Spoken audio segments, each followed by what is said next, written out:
Hello, it is Wednesday, March 3rd, 2010, and this is your daily dose of reptile news.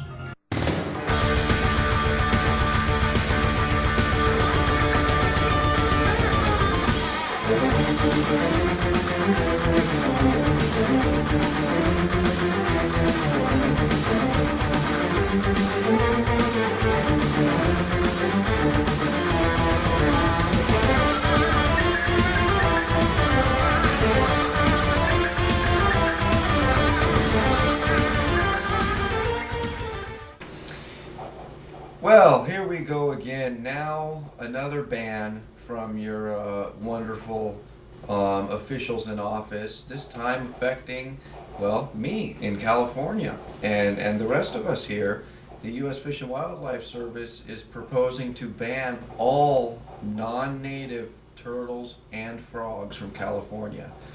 They mentioned in the article that this ban has to do with, I think it's the Asians that like to eat them and some problems arising from that. But anyway, the Association of Reptile Keepers is stepping up and trying to work with the U.S. Fish and Wildlife Service to come to some sort of agreement, not an outright ban. They think that's a little unnecessary, as do I. God damn it, we got bigger problems in this country right now. It just makes no sense to me. Anyway, moving on. Right back 3,000 miles away, let's talk about another ban. How about the one in Florida?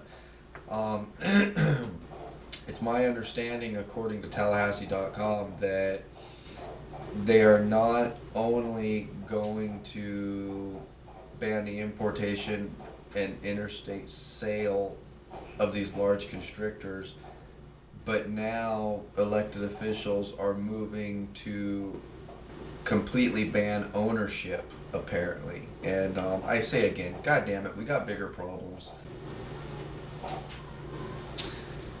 4 children are ill and 1 is dead today for consuming snake eggs. Apparently these 5 children playing in a field found some snake eggs and decided to boil them and eat them. One of the children has died and the other 4 are still ill. A Lowe's home improvement employee is hospitalized today. There was a snake in the garden center of her store, and she is not afraid of snakes. She's seen them, been around them, whatever. Anyway, she was called to the rescue. She saw the snake's tail just going underneath some pine shavings or something like that, or pine bales. And anyway, she reached down and grabbed the tail so the snake wouldn't get away, keep it away from the customers, and to take it out and release it somewhere, I guess. When the snake turned around and bit her twice, it was an eastern diamondback rattlesnake. It was a baby, only had 1 button. They didn't, she didn't see it apparently, and says that had she known that that's what it was, she obviously wouldn't have reached down and grabbed it. She's had 4 vials of anti-venom so far, and doctors are going to look at her today, as a matter of fact, to determine whether or not she needs surgery to remove the rest of the venom from her hand. Yeah.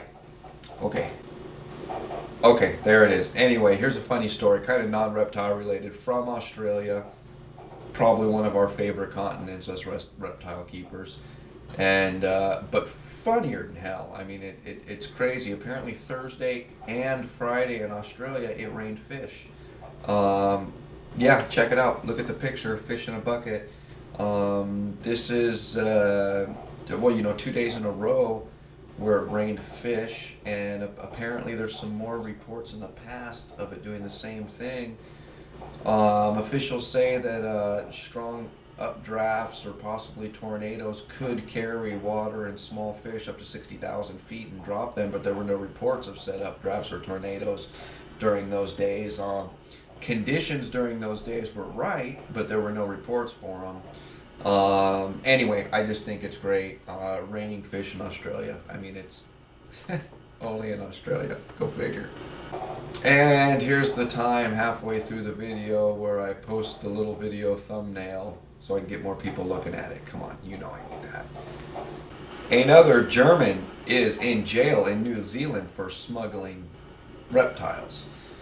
The man is listed as a stockbroker, but he's also listed as unemployed, which means he's part of the financial industry, I guess. Aren't they all unemployed investors? Anyway, that doesn't matter. 58-year-old Hans Kubas is in jail in New Zealand today for trying to smuggle geckos out of the country. This is the second, I believe, in as many months, people that have been jailed for smuggling lizards out of New Zealand. You might remember the last one was the guy that hid the lizards in his underwear. How could you forget him? Anyway, lock him up, throw away the key. Don't need him out in the, He's in the financial industry for one. For two, he's a reptile smuggler, so we don't need him on this planet at all. Many of you may remember last July 25th when a man made national headlines capturing I believe it was a 13-foot Burmese python. Then authorities found that he actually owned the python that he made headlines catching from the drainage pipe. And he's I guess the judge has finally laid down his sentence. He's a $700 some odd fine. He's got some community service and 2 years probation was it, I believe. Now one thing that bothers me is apparently this man was properly permitted and licensed to have these as well as other animals, and his permits aren't being affected by any of this. I think they should yank those sons of bitches out from underneath him. If he's so stupid just to try to get a little bit of attention, he shouldn't be allowed to do it. I mean, if you get in trouble going down the highway, if you're speeding, if you're driving drunk, if you're doing something like that, one of the penalties you face is possibly having your license suspended. If you screw the IRS on your business tax return, one of the penalties is having your business license suspended or revoked.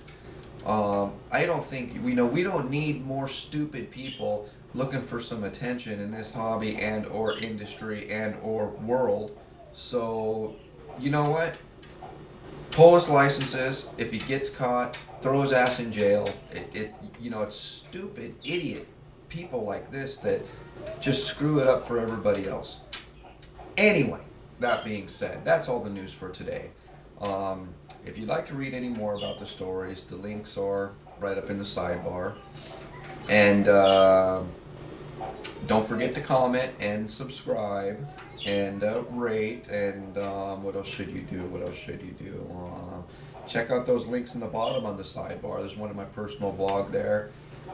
They're just a bunch of kind of pointless, is that stupidless a word? Anyway, stupid, pointless videos of just some of the stupid stuff I do. And right underneath that one is foothillherps.com, my pride and joy with the forums and the chat and all that good stuff. And anyway, your question for March 3rd, 2010, I got it right today, is what do you think the penalty should be for making a false 911 call, taking up emergency services, wasting the media's time, wasting the public's time, claiming that you're catching an invasive killer python when it turns out that you're the retard that released it anyway? What do you think the penalties for something like that should be? Do you think the guy should have his licenses or permits to keep the animals revoked? Let me know. Leave a text or video response, and be good to each other.